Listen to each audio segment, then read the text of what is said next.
ഏതായാലും അതിൻ്റെ ഒരു അന്തിമ വിധിയിലേക്ക് വന്നിരിക്കുന്നു എന്നതാണ്. ഇതിൽ ദിലീപ് നടി ആക്രമിച്ച കേസിൽ ദിലീപ് കുറ്റക്കാരനല്ല എന്നതാണ് ഈ കേസിൽ പറഞ്ഞിരിക്കുന്നത്. ദിലീപിനെതിരായ ആരോപണങ്ങൾ തെളിയിക്കാനായിട്ട് സാധിച്ചിട്ടില്ല, പ്രോസിക്യൂഷന് കഴിഞ്ഞിട്ടില്ല എന്നതാണ് വ്യക്തമായിരിക്കുന്നത്. ഏതായാലും ഇതുമായി ബന്ധപ്പെട്ടുകൊണ്ടിരിക്കുന്ന നിരവധിയായ ആക്ഷേപങ്ങൾ അന്വേഷണ സംഘത്തിന്റെ ഭാഗമായിരുന്ന ഐജി സംഘം ഇപ്പോൾ മാധ്യമങ്ങളോട് പ്രതികരിക്കുക. ഇൻവെസ്റ്റിഗേഷൻ ടീം വളരെയധികം നല്ല ജോലിയാണ് ചെയ്തത്. തീർച്ചയായിട്ടും അവർ അഭിനന്ദനം അർഹിക്കുന്നുണ്ട്. മാറി മാറി വന്ന 3 പ്രോസിക്യൂട്ടേഴ്സും നല്ല രീതിയിൽ ജോലി ചെയ്തിട്ടുണ്ട്.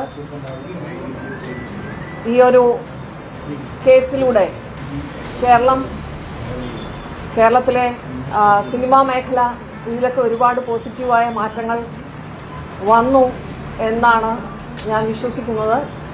തീർച്ചയായിട്ടും അന്തിമ വിധി വരെ വിക്ടിമിനൊപ്പം ഇൻവെസ്റ്റിഗേഷൻ ടീമും പ്രോസിക്യൂഷനും ഉണ്ടാവും, മുന്നോട്ട് പോവുക തന്നെ ചെയ്യും. ഒരുപാട് വെല്ലുവിളികൾ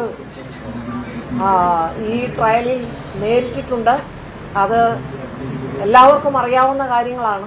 അതുകൊണ്ട് തന്നെ മേൽക്കോടതികളിൽ നീതിക്ക് വേണ്ടിയിട്ട് ഇൻവെസ്റ്റിഗേഷൻ ടീമും അതുപോലെ തന്നെ പ്രോസിക്യൂഷനും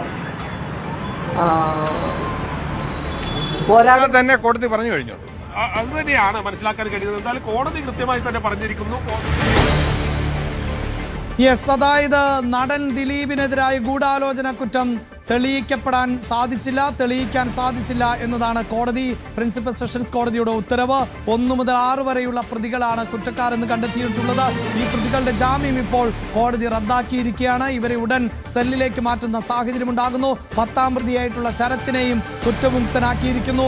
ദിലീപിന് കുറ്റകൃത്യത്തിൽ പങ്കുണ്ട് എന്നതിന് തെളിവില്ല എന്ന നിർണായകമായ നിരീക്ഷണമാണ് കോടതി നടത്തിയിട്ടുള്ളത്. അതായത് ഈ നടി ആക്രമിക്കപ്പെട്ട സംഭവത്തിൽ, നടി കൂട്ടബലാത്സംഗത്തിന് ഇരയായ സംഭവത്തിൽ, ആ ദൃശ്യങ്ങൾ പകർത്തി സൂക്ഷിച്ച സംഭവത്തിലടക്കം ദിലീപിന് ഏതെങ്കിലും തരത്തിലുള്ള പങ്കുണ്ട്, ദിലീപാണ് അതിന് പിന്നിൽ ഗൂഢാലോചന നടത്തിയത് എന്നത് തെളിയിക്കപ്പെടുന്നില്ല എന്നുള്ളതാണ് ഒന്നാമത്തെ നിരീക്ഷണം. മറ്റൊന്ന്, ഈ കുറ്റകൃത്യത്തിൽ, അതായത് ഇങ്ങനെയുള്ള പ്രവൃത്തി ചെയ്തതിൽ ദിലീപിന് നേരിട്ടോ അല്ലാതെയോ പങ്കുണ്ട് എന്നതിന് തെളിവില്ല എന്നുകൂടി കോടതി നിരീക്ഷിക്കുകയാണ്. അങ്ങനെ ദിലീപിനെ എറണാകുളം പ്രിൻസിപ്പൽ സെഷൻസ് കോടതി ഇപ്പോൾ വെറുതെ വിട്ടിരിക്കുന്ന സാഹചര്യം ആണുള്ളത്. പൾസർ സുനിയും മാർട്ടിൻ ആന്റണിയും മണികണ്ഠനും വിജീഷും സലീമും പ്രദീപുമാണ് ഇപ്പോൾ ഇതാ ദിലീപ് പുറത്തേക്ക് ഇറങ്ങുന്നതിന്റെ ദൃശ്യങ്ങൾ.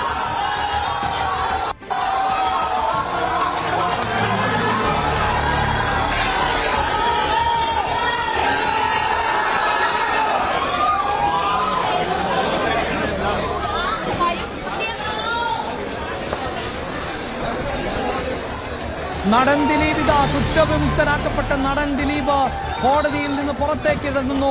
8ാം പ്രതിയായിരുന്ന ദിലീപ് ഇനി പ്രതിയല്ലാതെയാകുന്ന സാഹചര്യമാണുള്ളത്. ഈ കേസിലെ ഗൂഢാലോചന കുറ്റമടക്കം ചുമത്തപ്പെട്ടിരുന്ന ദിലീപ് ഇപ്പോൾ പുറത്തേക്ക് ഇറങ്ങുന്നു. കാലങ്ങളായി ദിലീപ് ഇത്തരത്തിൽ മുഖ്യധാരയിൽ നിന്ന് വിട്ടുനിൽക്കുകയായിരുന്നു. കഴിഞ്ഞ ഏതാനും മാസങ്ങളായി മാത്രമാണ് സജീവമായി അദ്ദേഹം തിരികെ വന്നത് എന്നതാണ് എടുത്തു പറയേണ്ടത്. ഇപ്പോഴിതാ ദിലീപിനെ കാത്ത് വലിയൊരു ആരാധക വൃന്ദം തന്നെ കോടതി പരിസരത്തുണ്ട് എന്ന് വേണം നമുക്ക് മനസ്സിലാക്കാൻ. മുദ്രാവാക്യം വിളികളോടെ, ആർപ്പുവിളികളോടെയാണ് ദിലീപ് കോടതിയിൽ നിന്ന് ഇറങ്ങിയപ്പോൾ ആളുകൾ വരവേൽക്കുന്നത്. അങ്ങനെ ദിലീപിന് വേണ്ടി വാദങ്ങൾ ഉന്നയിച്ചിരുന്ന, ദിലീപിന്റെ ഭാഗമാണ് ശരിയെന്ന് വാദിച്ചിരുന്നവർ വലിയ തോതിൽ തടിച്ചുകൂടി ഈ കോടതി വളപ്പിൽ എന്ന് വേണം നമുക്ക് മനസ്സിലാക്കാൻ. അവരാണ് ഇപ്പോൾ മുദ്രാവാക്യങ്ങൾ മുഴക്കുന്നത്. ദിലീപ് അവരെ കൈയുയർത്തി അഭിസംബോധന ചെയ്തുകൊണ്ട് വാഹനത്തിലേക്ക് പോകുന്നു. ഇനി ദിലീപിന് മാധ്യമങ്ങളോട് എന്താണ് പറയാനുള്ളത് എന്നതാണ് അറിയേണ്ടത്. ദിലീപ് വാഹനത്തിലേക്ക് പ്രവേശിക്കുകയാണ്. അതിനു മുമ്പ് മാധ്യമങ്ങളോട് പ്രതികരിക്കുവാനുള്ള സാധ്യത കുറവാണ് എന്ന് വേണം നമുക്ക് മനസ്സിലാക്കാൻ. ഇപ്പോഴിതാ നടൻ ദിലീപ് വിധി പ്രസ്താവം കേട്ട ശേഷം കോടതിക്ക് പുറത്തേക്ക് ഇറങ്ങുകയാണ്. ദിലീപിനെ നമുക്ക് ദൃശ്യങ്ങളിൽ കാണാൻ സാധിക്കുന്ന വലിയ തോതിൽ മാധ്യമങ്ങൾ അദ്ദേഹത്തിന്റെ വാഹനത്തിനടുത്ത് നിലയുറപ്പിച്ചിട്ടുണ്ട്. ദിലീപ് ഈ വിഷയത്തോട്